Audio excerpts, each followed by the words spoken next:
it on the dotted line. Let Philadelphia freedom ring and patriotic voices sing. Red, white, and blue, never give up. You represent America! Hoping and praying for a brighter day. I listen to my heart and I obey. How can I see it any other way? I'm looking at life with my own eyes.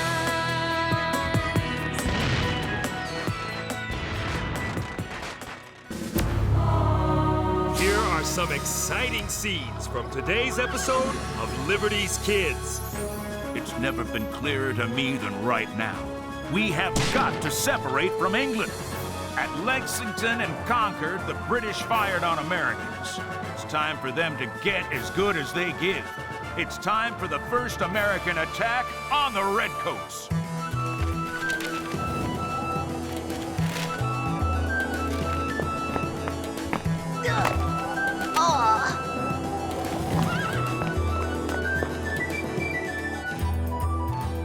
Moses, I'm a journalist, not a workman. You're whatever I need you to be in order to get the Gazette to the people of Philadelphia. Yes, James. Be a proper patriot and stop complaining. Mayor's here! Hey! Oh, please. Is there anything addressed to Miss Sarah Phillips? Oh, Monsieur Henri Lefebvre, I am expecting a large shipment of gold doubloons from off the coast of Virginia. A small shipment? Ah, perhaps some news from the continent. Here. Over here. Over here. Thank you, my boy. Franklin. There's no word from my father? I'm afraid letters from Ohio are few and far between, Sarah. This separation cannot continue. I will make a home with him in the colonies. I vow it. Nothing for me, neither? Nothing for you either. However, I did receive these out-of-town newspapers. Finally! My doubloons? Perhaps the next Mayo.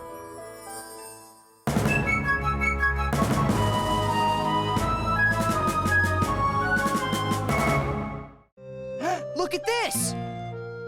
Forced from their homes? Where? The New Hampshire Grants. Where's that? Up between New York and Canada. Beautiful country.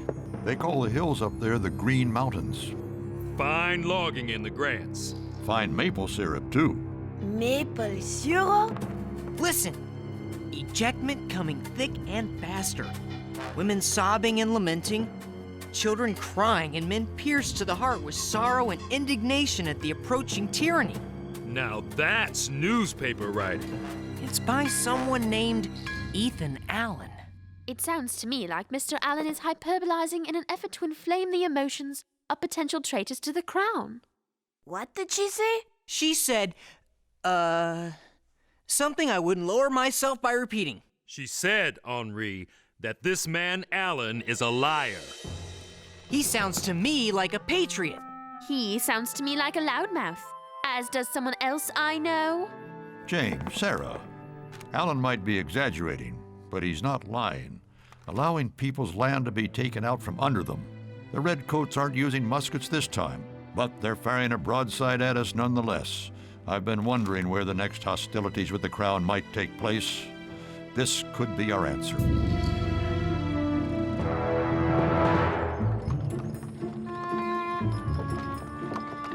You have as much chance of filing a better story than me as a man has of walking on the moon. You're rather sure of yourself for someone with a chunk of venison stuck between his teeth. Where? Oh, got it. Thanks. Look out!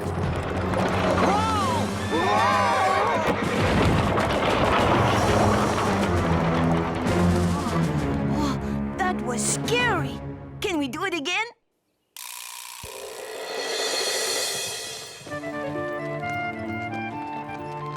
This would be an absolutely lovely place for my family to make a home. Thieves! Let me do the talking. I do not need you to take care of me. Thank you. I will talk with these. Afternoon, youngsters. Can we search him now, Tom? Can we search him? That won't be necessary, Luke. Our friends here will be happy to show us anything interesting they might be carrying about their persons. Won't you, kids? A ways back, we passed a guy who looked real rich. You can probably catch him if you hurry. Come on, Tom. Let's go get him. You're a clever pup, ain't you? Now tell old Tom what you're really doing up in these parts. I am a journalist and demand safe passage in the name of King George III.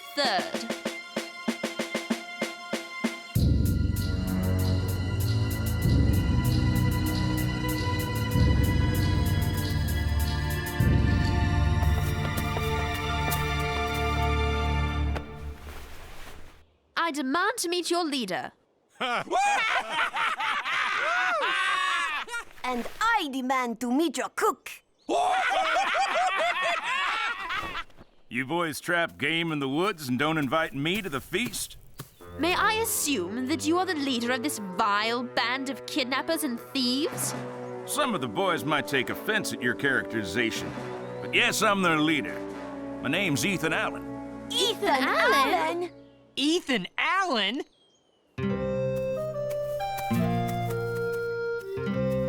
All I did was ask you where the finest land is to be found in the grants. You Tories come here and expect us to just hand over our land and property? Are you mad or stupid or you just a thief? I can answer that. You call me a thief? You're the one who had me bound and gagged and dragged here against my will. My men were doing their duty. And anyway, you're free now, aren't you? If you won't show me the land, I'll go see it myself. You'll do nothing of the kind, my little redcoat. Yum, maple syrup.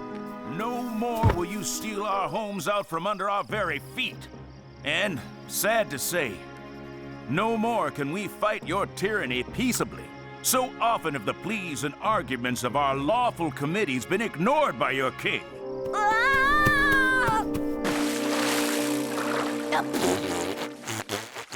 Ethan, on our way here, we saw a man riding a gilded chariot. Pendrake's back. Tom Buell, boys, Pendrake's back. Pendrake? You sure? Our young scout, Mr. Hiller, saw him. Miss Phillips, it looks like you'll get to see a fine Grant's home after all.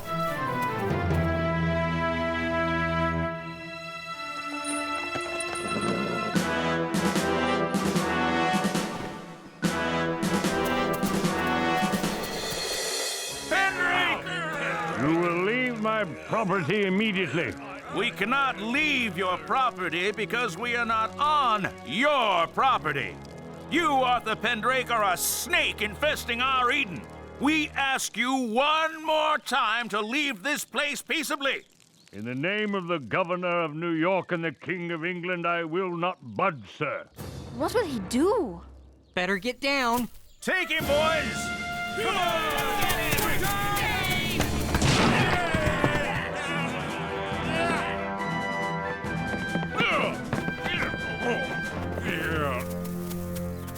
Anyone else in the house? No, Ethan. Set the horse free.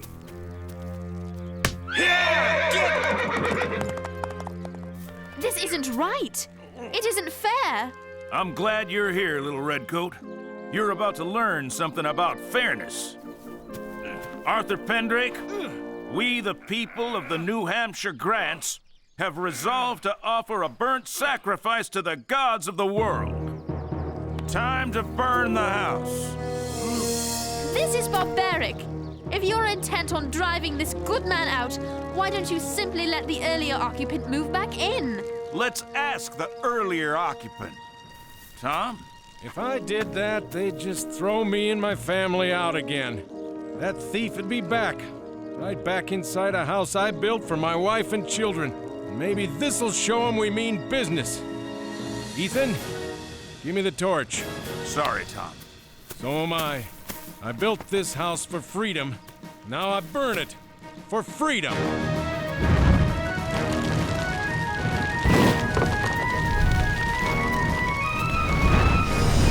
Go your way now. To the devil with your governor, laws, king, council, and assembly.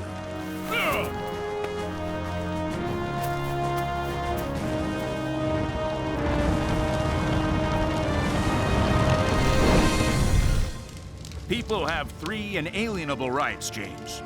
Rights that they cannot be denied. And those are the rights to life, liberty, and property.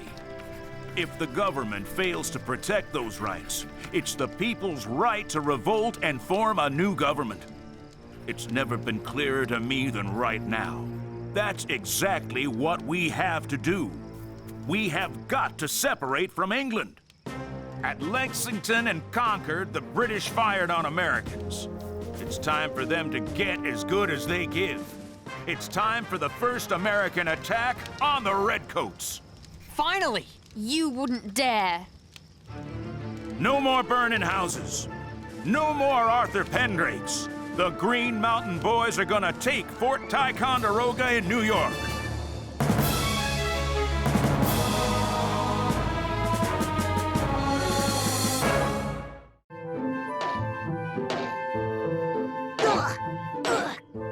If they won't give me maple syrup, I will get my own! Sacre bleu!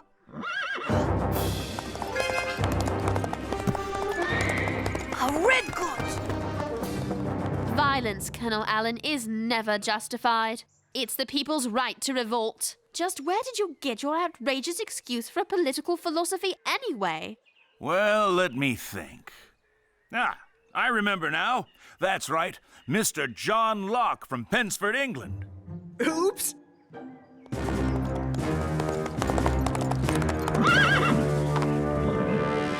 Am I addressing Colonel Allen? You are?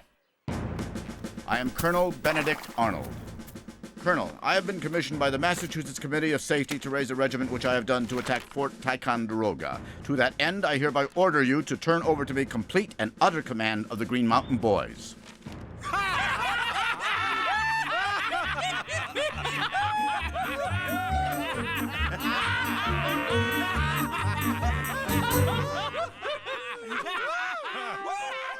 Well, Colonel, with all the respect due a man of your high rank and obvious importance, I formed this battalion, these are my men, and I'll be darned if some little red peacock is gonna strut in here and start giving them orders.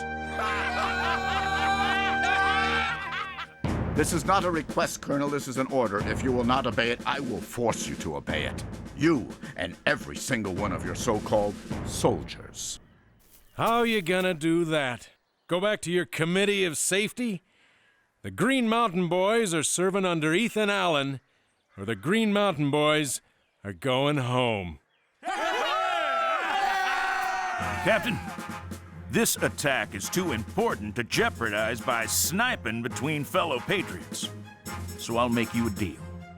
I'll let you share command of the boys here and ride with me in front of them, if you agree not to cause any trouble for us back in Massachusetts. But remember, no one gives orders to these men but me. Ever. Are we agreed? He'll never do it. He must do it. Agreed. Colonel Allen! A redcoat riding this way on the white horse with a bright red jacket. He was a shrimp, but he... Did you spot the British soldier too, monsieur?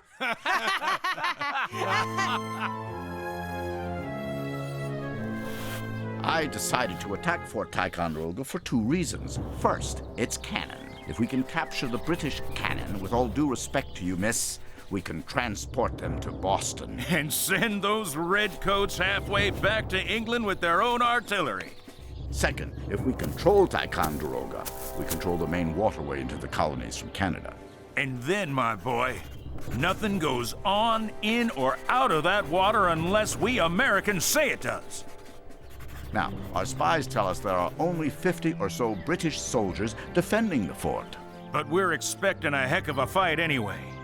And let me say one thing to the good people of Philadelphia. Brothers and sisters, there ain't one Green Mountain boy on God's green earth who ain't prepared to meet his maker up there in that fort. Because, Miss Phillips, every man here, no matter how uncouth, how rough, how rude, is profoundly committed to fighting for America's freedom to the last beat of his heart. Colonel Arnold, I wonder if I might ask you a favor? Yes, Miss Phillips? Colonel, I request permission to join you and the Green Mountain Boys in your attack on Fort Ticonderoga. Might I be permitted to accompany you on your attack? I'm afraid that's out of the question. Son, what you're asking is highly irregular. Sir, with respect, the people of Philadelphia need to know the story of the colony's first attack on the Crown. Sir, the people of Philadelphia need to know the story of America's first attack on the tyrannous mullions of King George III. That's minions. Well, I suppose in their way the Green Mountain Boys are highly irregular too. You'll stay as much out of harm's way as possible. Yes, sir! I don't doubt that the Pennsylvanians need news of our attack, Miss Phillips, but I'm afraid they'll have to get it from someone less qualified than yourself. I simply cannot permit a proper young lady to accompany troops into combat.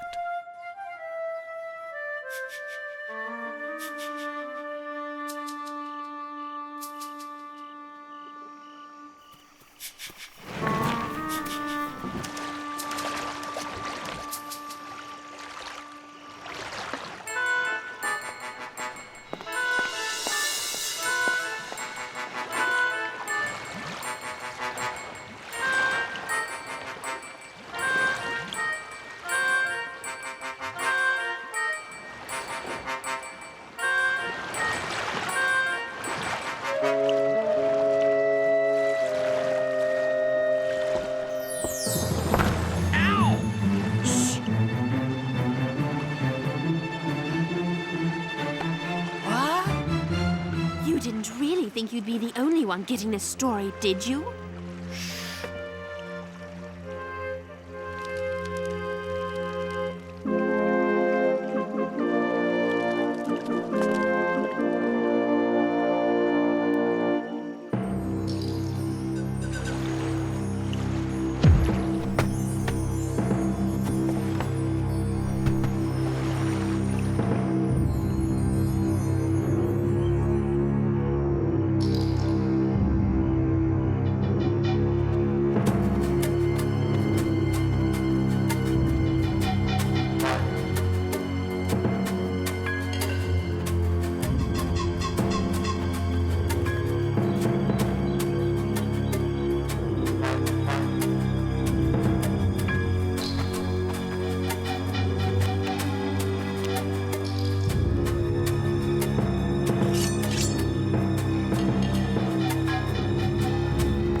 Misfire!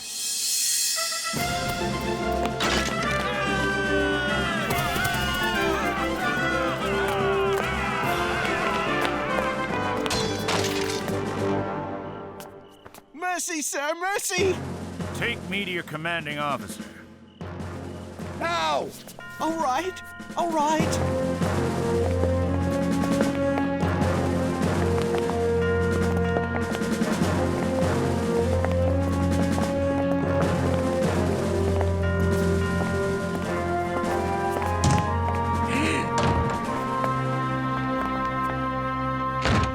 In the name of God and the Continental Congress, I demand that you surrender this fort. Come on out, you old rat!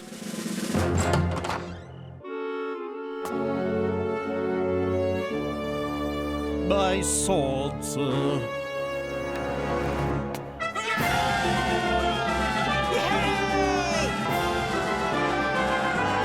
Hey, prisoners! Gather all weapons, artillery, and ammunition! That's an order.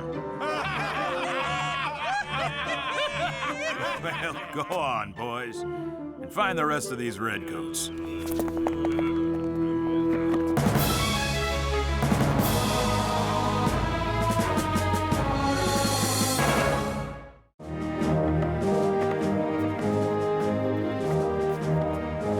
Gather the artillery, collect the cannonballs and musket shot outside.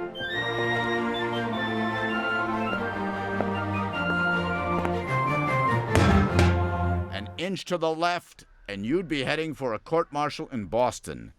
Oh, so sorry, sir. I notice you got your story after all, Miss Phillips. I do hope we meet again under more favorable circumstances. I believe you would like my father. Major Phillips, retired. I understand he was a fine soldier. Please send him my best regards. I shall do so, Colonel. I had dreamed that he might join me in the grants someday. But I have recently learned that the New Hampshire grants are no place for our family to make a home. We'll eat heartily tonight. Look at all this food. No wonder the Redcoats didn't fight us. They were too fat and happy from all this jerky. All this without firing a shot! We're gonna whip those redcoats in no time! Don't get cocky, son. We've a long way to go before we win our freedom. Hold on there, Edward. Wasn't that little French weasel trying to drum up some of this stuff back in the Green Mountains?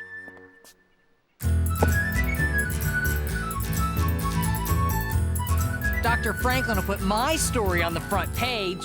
He'll put mine on the front page. Dr. Franklin is many things, but he is not insane. Paper's ready.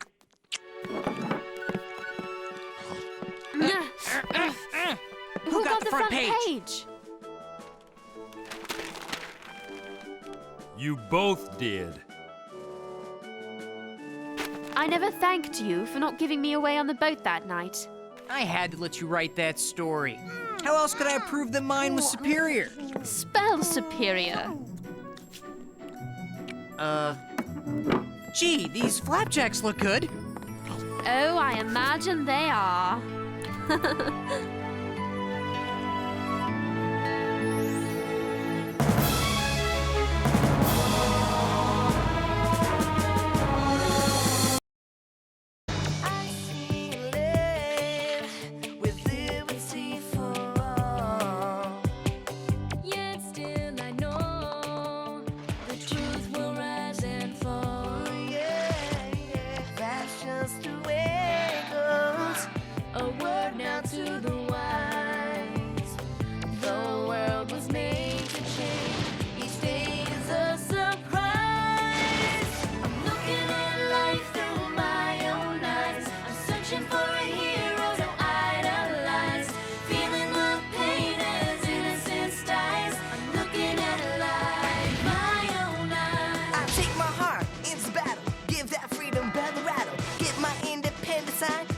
On the dotted line, let's Philadelphia freedom ring and patriotic voices sing. Red, white, blue, never give up. You represent America. Hoping and praying for a brighter day. I listen to my heart and I obey. How can I see it any other way? I'm looking at life with my own eyes.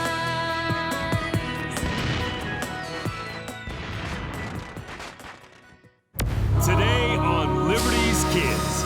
These rebels need to be taught a lesson. Will you let them burn down the town? All companies march to the bridge, but hold your fire.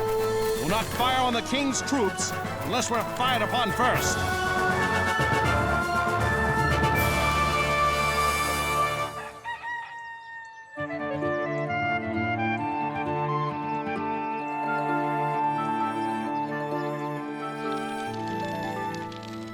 It's a wonder you two are still standing.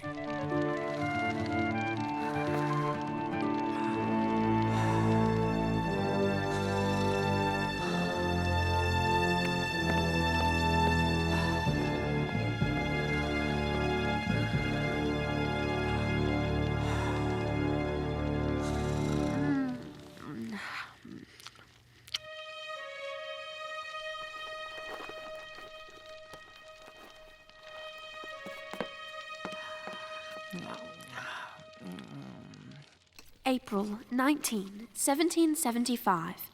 Dear Mother, the people of the colonies are stubbornly independent. Raised our taxes. Did we ever say? None more so than here in Massachusetts. And who can forget our brothers who lost their lives in the Boston Massacre? They are bent on governing themselves.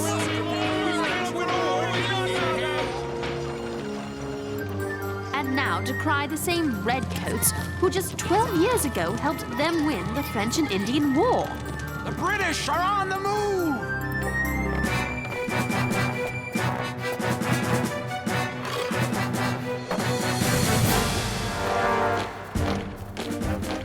Cousin Tom! He's serving under General Gage, marching on Concord. What must he be thinking right now? Cousin Tom, you are the answer.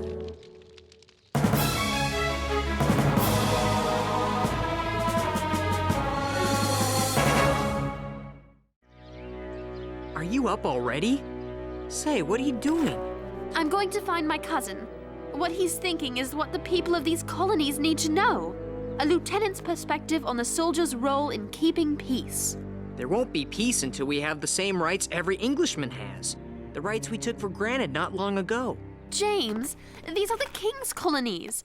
Is it reasonable to expect him to just let them disobey Parliament's laws? Is it reasonable to send soldiers to enforce tyranny? The king doesn't want trouble any more than you do. But unless both sides understand each other, trouble is bound to come. On that we agree.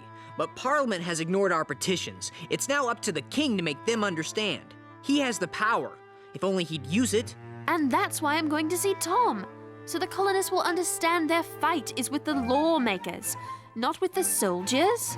You can't. It could be dangerous. I expect it will. But this is a big story with two sides. And you can't cover both at the same time. So we'll have to work together, even with the danger. I'm off to find my cousin. I thought we were working together. Darn, her together is faster than mine.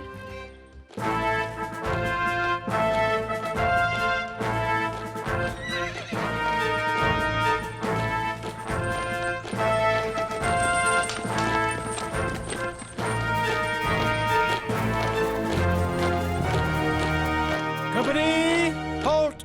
See to your water supplies. Fall out. Tom? Tom Phillips?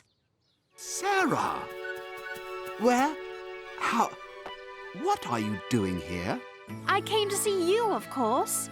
And who is this, Tom? This is my cousin, Sarah Phillips.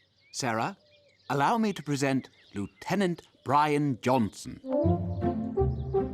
How did you know where to find your cousin?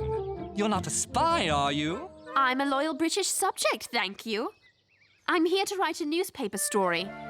And to warn you that you and your company may be in grave danger. Don't worry, there'll be no trouble. General Gage himself said he doubts that the infernal rebels would take up arms against His Majesty's troops.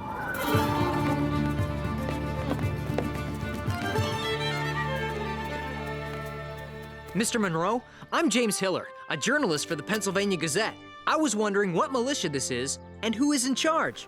There are two companies here, James. Minute Company and Alarm. Our leader is up ahead, there at the green. And he would be? A veteran of the French and Indian Wars, Captain John Parker. Major Pitcairn, what do you make of all these bells? They announce our presence, sir. Fie, this was to have been a secret mission. I'm afraid it's no secret, sir. And I doubt we'll be able to seize the Colonials' munitions as we planned. Cursed rebels. We've endured a sleepless night and tremendous discomfort because of them.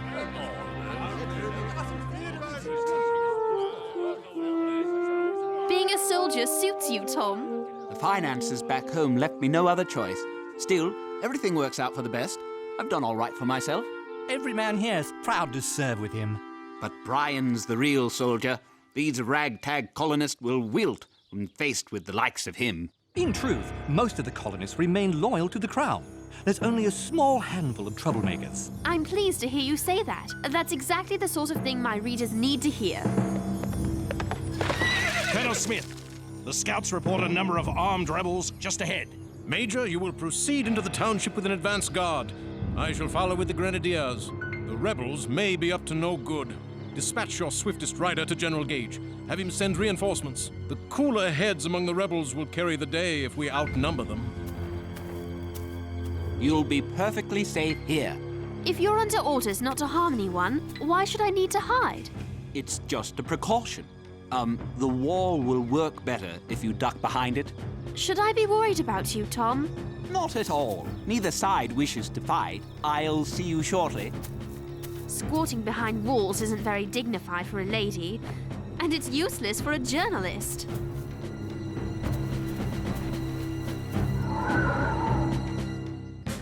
Gentlemen, please form into your respective companies. What about me, Captain Parker? You're welcome to join us, lad, but you'll need a weapon. I'm afraid we have none to spare. Here's my weapon. I'd like to join as a journalist. A writer printing the right things is worth 1,000 soldiers. You might want to amend that statement, sir. Light company, advance! Sound to arms! Sound, advance!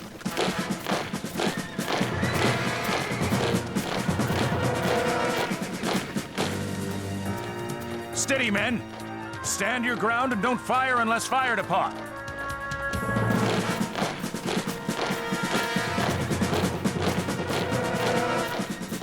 They number close to 650. How many are we? Fewer than 80, John. I should be able to see everything safely from... James!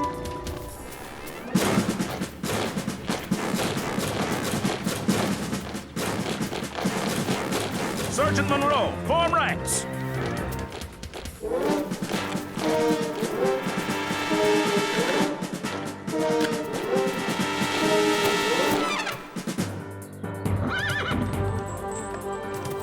Lay down your arms and disperse, and you will not be harmed. Stand your ground, men.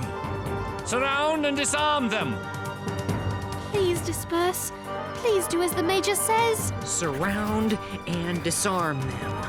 Charge bayonets. Light company, advance. Surrender your arms. Never! We will not! We will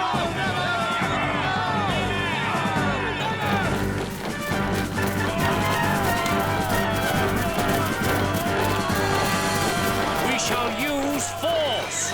Disarm them! Where did that come from? Who fired? Who fired? Present arms! Present arms! No! Look out!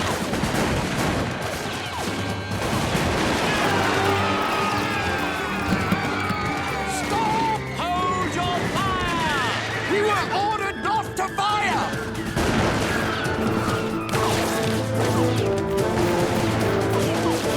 Tom, we're being shot at!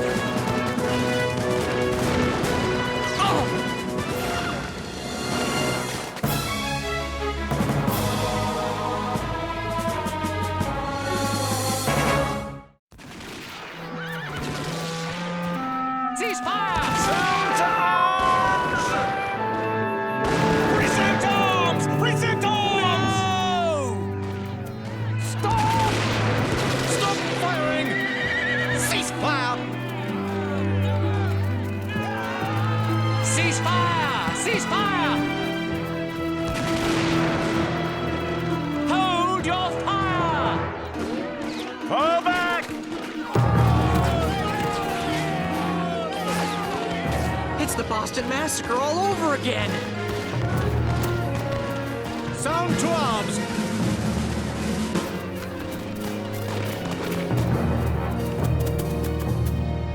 And keep those flintlocks shouldered!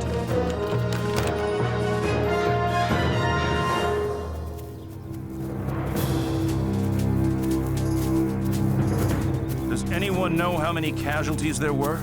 8 dead, sir. A number of others wounded. I couldn't count them. I was... afraid. Nothing to be ashamed of. We all ran.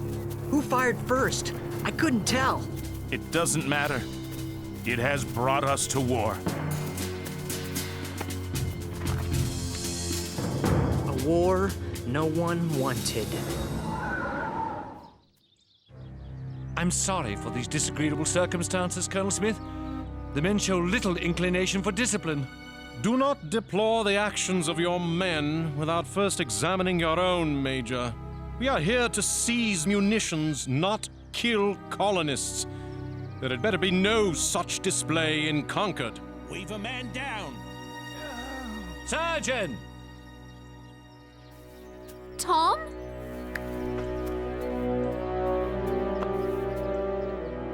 Tom? It's Brian. No. His leg is badly shot up.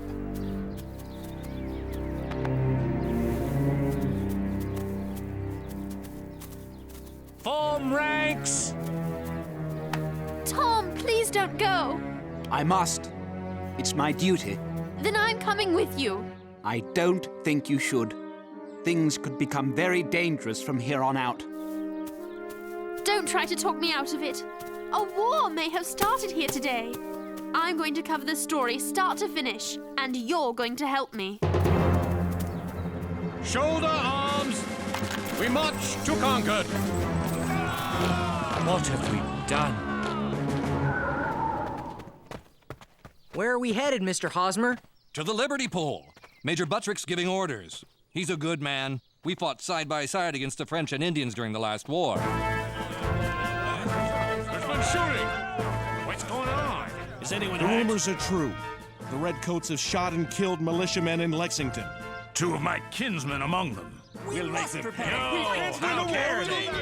Now they're headed here to Concord. The men of Acton await your orders, Major Buttrick. As do the men of Lincoln! Miriam's Corner already! Excellent. We'll need every man to help defend our liberties. Follow me. We'll show them! We must defend ourselves! This morning, we must fight for freedom! Get away with it! Sergeant, I have a friend, a fellow journalist, who's with the British. Is there a way we can tell the men not to shoot at her? They won't aim for a woman, but these muskets are not accurate at a long distance. They could hit anybody or miss everybody. I hope that anybody is not Sarah. Look at them. How brazen. They're not even trying to conceal their strength from us. Colonel Smith, sir. Lieutenant Tom Phillips, sir. And this is my cousin, Sarah Phillips. She's a journalist. Is that so, Miss Phillips? Yes, sir. For the Pennsylvania Gazette. Ben Franklin's newspaper. Sarah is a loyal British subject, here to tell the British side of the story, sir. I believe that the majority of people here are loyal to England and supportive of the army's presence. But there are those who would paint you as monsters. I wish the colonists to know that the army is just as human as they are. And Dr. Franklin has allowed me to do that. You do have a way with words. Very well. Allow me to offer you an excellent seat and a spyglass so that you can witness my gentle-handed discipline of the rebels. Thank you, sir. Lieutenant, you are dismissed. Yes, sir. James, where are you? You there! Yes, you. Come here. Yes, sir? If you're going to report, I want you to do it from a safe distance. Nowhere near the fighting. Yes, sir.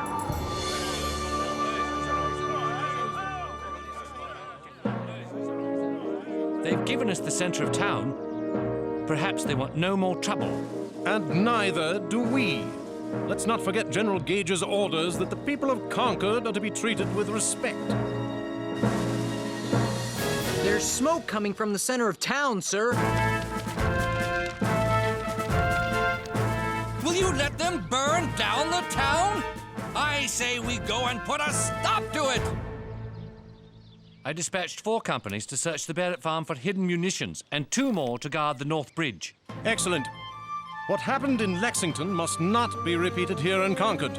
These rebels need to be taught a lesson. All companies march to the bridge, but hold your fire. We'll not fire on the King's troops unless we're fired upon first.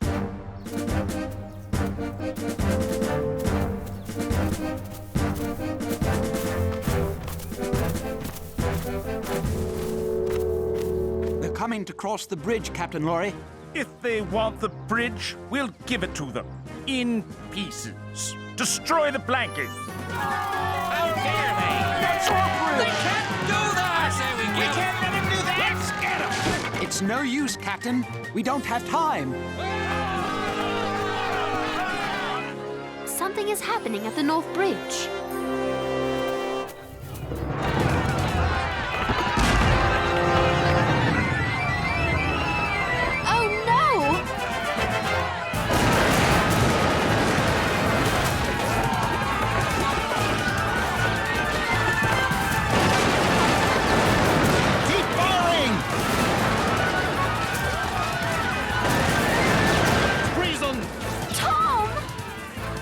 Here, young lady! Hold your ground! Hold your ground! Tom? Hooray! We did it! We showed them! We showed those redcoats! We drove them back! They won't try that again! Victory is ours in the name of freedom! Sarah? Tom? Don't worry, Sarah. This was all just a misunderstanding. We've probably put a stop to the trouble here. Yes. Yes, everyone will see what has happened and not want any more bloodshed. That's right. Everything works out for the best.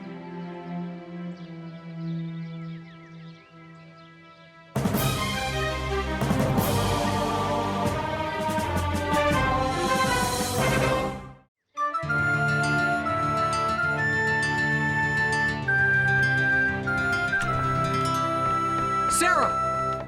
James! I'm glad you're all right. My cousin! Tom! I'm so sorry, Sarah. Come, let's get to a safer place.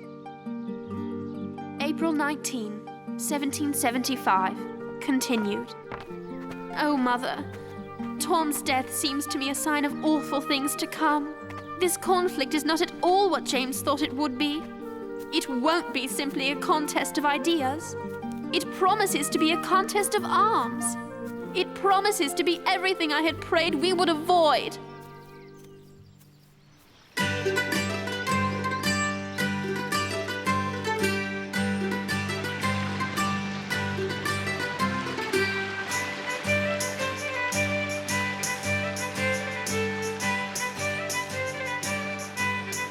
Dr. Franklin! Dr. Franklin! Moses, it's good to see you. How's London? Far away, both geographically and politically.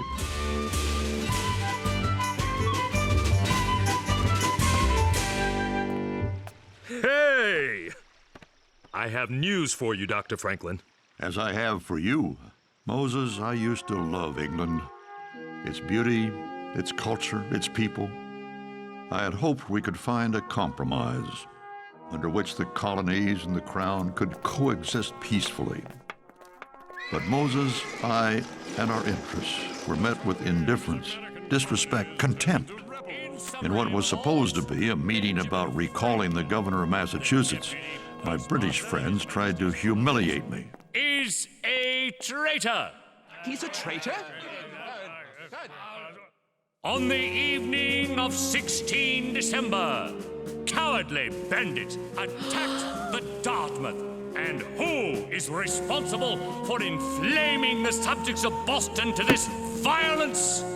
None other than the man before us. You have no honor, sir. You are a scoundrel, sir. Have you nothing to say for yourself? The heart of a fool is in his mouth, but the mouth of a wise man is in his heart. Ah, the famous Franklin wit. Perhaps I need to remind you, a rope is the proper reward for treason. Being in England convinced me that a fight between the colonies and the crown is now inevitable. Being here would have convinced you of the same thing. British soldiers fired on our people at Lexington and Concord. The crown's men fired upon her own subjects? Unthinkable. Tell me everything, Moses. Here, you can read all about it. The Shot Heard Round the World by James Hiller and Sarah Phillips. I'm very proud of them. And now we must prepare for war.